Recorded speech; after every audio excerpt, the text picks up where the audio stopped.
Radar basically নাউকাস্টিং এখন যে কি হবে এটা অবজারভেশন করার জন্য বেসিক্যালি যে আমরা যে অত্যাধুনিক যে আবহাওয়া পূর্বাভাসের ক্ষেত্রে যেটা প্রয়োজনীয় সেটা হচ্ছে মডেল।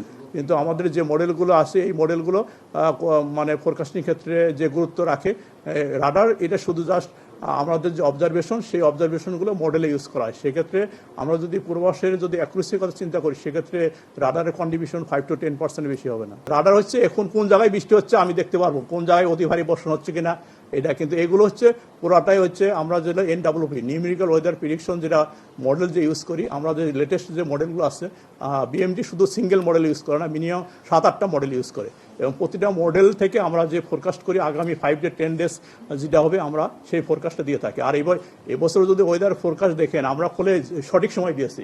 আমরা প্রথম অতি ভারী বর্ষণ যেটা সংকেত জারি করেছি এটা হচ্ছে 4 তারিখে, আর যে মেন বৃষ্টি শুরু হয়েছে আপনার 5 তারিখের পরে যায়। আমরা সঠিক সময় আমরা সমস্ত পূর্বাভাস দিচ্ছি, আমাদের সমস্ত ডকুমেন্ট রয়েছে। আমরা ইতিমধ্যে আমাদের এবার কোনো ধরনের গাফলতি নাই, আপনারা দেখাতে পারবেন না যে কোন জায়গায় ফোরকাস্টে গাফলতি রয়েছে। যেহেতু এটা বর্ষাকাল, বৃষ্টি কম বেশি সব জায়গায় হবে, যে ধরনের যে অতি ভারী বর্ষণ এটা হচ্ছে গ্র্যাজুয়ালি উন্নতি হচ্ছে। আজকে অনেকটাই খুলনা, বরিশাল, চট্টগ্রাম কিছু অনেকটাই উন্নতি হয়েছে, যেটা পরশুদিন যেটা যে পরিমাণ বৃষ্টি হয়েছে গত 24 ঘন্টা তার থেকে প্রায় অর্ধেক বৃষ্টি হয়েছে। এবং এখন যে বৃষ্টিটা বাড়বে এটা বেসিক্যালি বাড়বে না তো, যে বৃষ্টি চলমান রয়েছে এটা রংপুর, আপনার ময়মনসিংহ, রাজশাহী এবং ঢাকার কিছু অংশ সিলেটে, এবং এই বৃষ্টিটা আগামী 2 থেকে 3 দিন কন্টিনিউ করবে। বাংলাদেশ আবহাওয়া দপ্তর ফোরকাস্ট ইস্যু করে, কিন্তু যেটা ডিজাস্টার ম্যানেজমেন্ট আছে, লোকাল এজেন্সি আছে, তারা এটা কাজ করে। বাংলাদেশ আবহাওয়া দপ্তর কোনো লোক সরাবে না, এই ধরনের আমাদের এখতিয়ার না বা আমাদের ম্যান্ডেট না। এটা আমরা তথ্য সব জায়গায় দিয়ে দিচ্ছি।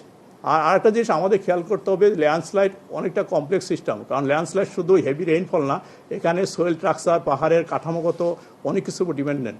আমরা যদি পাহাড়ের যে ন্যাচারাল যে স্ট্রাকচার যদি আমরা নষ্ট করে ফেলি সেক্ষেত্রে হেভি রেইনফল ওয়ার্নিং দিলেও কোন পাহাড় আপনাকে সবচেয়ে ঝুঁকিপূর্ণ এটাকে প্রথমে আইডেন্টিফাই করতে হবে, এবং আইডেন্টিফাই করার পরে যদি আমরা হেভি রেইনফল ওয়ার্নিং যখন গেছে ওই সব পাহাড় থেকে সরিয়ে আনতে হবে, এবং এটাকে আইডেন্টিফাই করার দায়িত্ব যে লোকাল প্রশাসন, তারা এইগুলো করবে। বন্যার সাথে শুধু রেইনফল না, আপার ক্যাচমেন্টের বৃষ্টিপাত, বিশেষ করে আসাম, মেঘালয়, তারপরে হচ্ছে আপনার ওয়াটার হাইট অনেক কিছু ডিপেন্ডেন্ট। আপনার বন্যার ক্ষেত্রে FFWC ওদের সাথে আমরা সমন্বয়ে কাজ করি, ওইটুকু পার্ট FFWC আপনাদের ব্রিফিং দিবে। যে লোকচাপটা অনেকটাই গুরুত্বহীন হয়ে পড়েছে, হয়তো আজকে আমরা সিগন্যাল এই জন্য সন্ধ্যার ভিতরে সিগন্যালকে নামিয়ে ফেলবো। বৃষ্টির ক্ষেত্রে যে বড় ধরনের চেঞ্জ যেটা হচ্ছে আমরা বলি মনসুনের প্যাটার্ন চেঞ্জ হয়েছে। এখন হচ্ছে যে সময় বৃষ্টি হওয়ার কথা সেই সময় বৃষ্টি হচ্ছে না, অর্থাৎ আমরা দেখি জুনেতেও দেখি যে সময় মনসুন অনসেট হয় সেই সময় অনেক কম বৃষ্টি হয়েছে।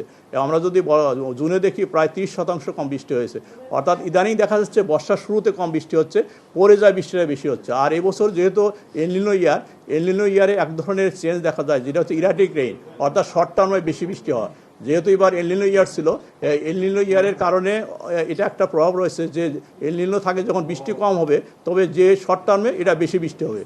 আর যেটা বললেন লোকালাইজ বৃষ্টি মানে লোকালাইজ মানে এরকম লোকালাইজ যে আপনারা যেটা বললেন যে মতিঝিল বৃষ্টি হচ্ছে, মিরপুরে বৃষ্টি হয়নি। এক্ষেত্রে এটাকে আমাদেরকে যদি মডেলিংয়ে আনতে গেলে আমাদেরকে আরও হাই কম্পিউটিং পাওয়ার লাগবে। আমরা যে লেটেস্ট যে মডেল চালাই এটা হচ্ছে আমরা 9 কিলোমিটার রেজলিউশন, অর্থাৎ 9 কিলোমিটারের যে তথ্য যেখানে হবে পরে 9 কিলোমিটার একই রেজাল্ট দেবে। কিন্তু যদি আমরা 3 কিলোমিটার চালাতে পারি তাহলে 3 কিলোমিটার পর ভেরিয়েশনটা এটা বের করা যাবে।